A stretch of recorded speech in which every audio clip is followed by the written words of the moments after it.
हमारे साहब को इतना नहीं मालूम, बीबीसी कोई प्रॉफिट लॉस का रेवेन्यू मॉडल नहीं है।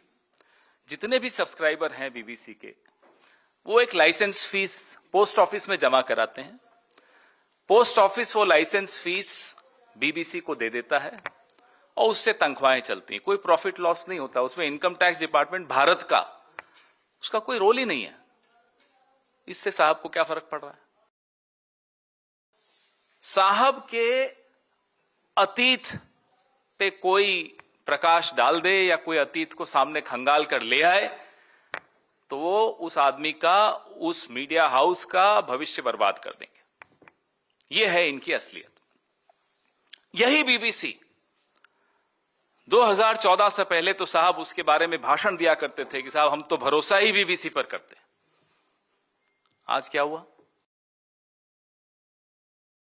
अब जो इन्होंने कल किया है, हमें चिंता देश की छवि की है।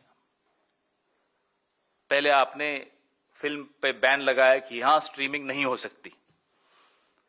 अब पता नहीं हिंडलबर्ग का दिल्ली में ऑफिस है, इंडिया में कहीं है या नहीं। होता तो अब तक एजेंसीज पहुंच चुकी होती।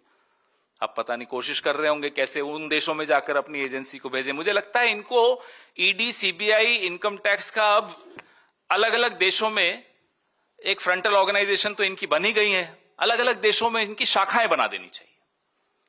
जैसे आरएसएस की शाखाएं होती ना, वैसे ईडी की शाखा अमेरिका में, इंग्लैंड में, शायद फिर हिंडलबर्ग जैसे लोगों को भी चुप करा सके।